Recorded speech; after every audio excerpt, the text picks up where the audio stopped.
අපි බලමු 14 වෙනි ප්‍රශ්නය. තාත්වික වස්තුවක උත්තර දර්පණයක් මගින් ඇතිකරන ප්‍රතිබිම්බය සෑමීට.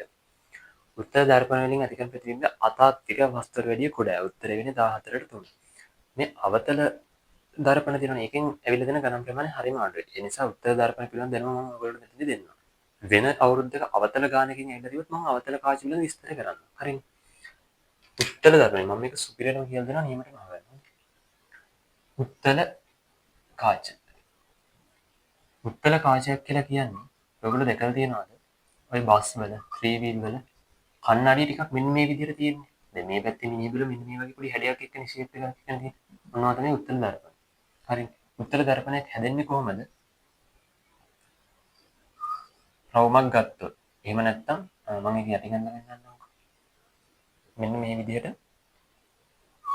වෘත්තයක් ගත්තොත් වෘත්තයක මෙන්න මේ ටික මැකුවට පස්සේ මොන විදිහට තමයි උත්තර දර්පණයක් හැදෙන්නේ. මේ පැත්ත තමයි උත්තර දර්පණය. හරිනේ පැහැදිලි. එතකොට මෙන්න මේ වගේ රවුමක් සැලකුවොත් මේකේ මැද තියෙනවනේ. මැදට තමයි අපි කියන්නේ වක්‍රතා කේන්ද්‍රය කියලා. වක්‍රතා කේන්ද්‍රය. ඒක මතක තියාගන්න. ඒක ඉස්සරහදී මම විස්තර කරලා දෙන්නම්.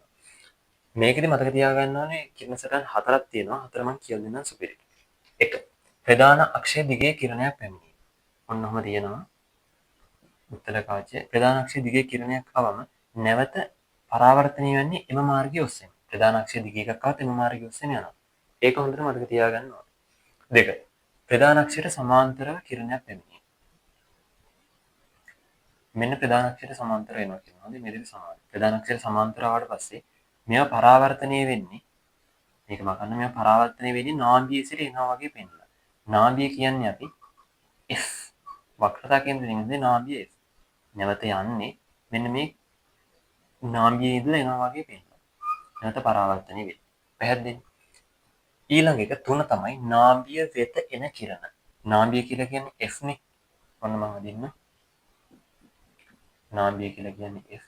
නාභිය වෙත එන කිරණ තරන්නේ නාභිය වෙත එන කිරණ නැවත පරාවර්තනය වෙන විදිහ තමයි අපි දැන් මෙතනදී බලන්නේ. නාභිය වෙත එන කිරණ යන්නේ ප්‍රධාන අක්ෂයට සමාන්තරව. දැන් මෙහෙමනේ කියන්නේ කිරණය ඇවිල්ලා ප්‍රධාන අක්ෂයට සමාන්තරව තමයි යන්නේ. ඔන්න නාභිය දිහාවට එනවා කිරණය. යන්නේ ප්‍රධාන අක්ෂයට සමාන්තරව. ඒක තමයි තුන්වෙනියට මතක තියාගන්න ඕනේ. 4. වක්‍රතා කේන්ද්‍රයේ වෙත. මොකද වක්‍රතා කේන්ද්‍රය කියන්නේ? රවුමක් සැලකුවොත් ඒකේ මේ මැද තමයි වක්‍රතා කේන්ද්‍රය. ඔන්න ඔහොමනේ. උත්තර දර්පණය හැදෙන්නේ. මේ තමයි වක්‍රතා කේන්ද්‍රය. ඒක මම කලින් කිව්වා හොඳේ. වක්‍රතා කේන්ද්‍රය. වක්‍රතා කේන්ද්‍රය. වක්‍රතා කේන්ද්‍රයේ වෙත යොමුව පැමිණෙන කිරණ. අපි අඳිමු.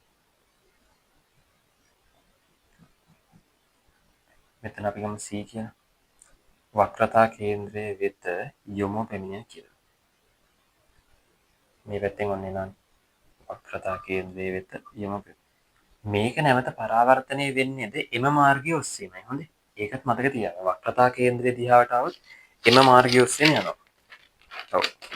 එම මාර්ගය දිගේම යනවා. ඒතර උත්තරේ වෙන්නේ 14ට පිළිතුර වෙන්නේ 3. අපි කලින් කිව්වනේ. මෙන්න මේ කිරණ සටහන් හතර මතක තියාගන්න ඕනේ. එක මොකක්ද? ප්‍රධාන අක්ෂය දිගේ කිරණයක් ආවොත් ප්‍රධාන අක්ෂය දිගේම පරාවර්තනය වෙනවා. එහෙම ආයි එකක් යනවා කිව්වා. වක්‍රතා කේන්ද්‍රය දිහාට આવොත් වක්‍රතා කේන්ද්‍රය දිහාට આવොත් ඒ පාරෙම යනවා කියලා කිව්වා. ප්‍රධාන අක්ෂයට සමාන්තරව આવොත් නාභිය ඉඳන් එනවා වගේ පේනවා කිව්වා. නාභිය දිහාට එනවා වගේ වෙනවා ප්‍රධාන අක්ෂයට සමාන්තරව යනවා වගේ වෙනවා. ඇත්තම කියනවා මෙතන තියෙන කිරණ සටහන් දෙක. මේක අනිත් පැත්ත මේක. මේක අනිත් පැත්ත නෙමෙයි තුනයි කියන්නේ. මේක අනිත් පැත්ත මේකනේ. ඒක පැහැදිලි. මේක ඉතින් අරක වගේ මතක තියාගන්න. ප්‍රධාන අක්ෂය දිග එකක් આવත් ඒ පාරෙම යනවා. වක්‍රතා කේන්ද්‍රයට ආත් ඒ පාරෙම යනවා. පැහැදිලිනේ? හරි. 14ට උත්තරේ වෙන්නේ 3.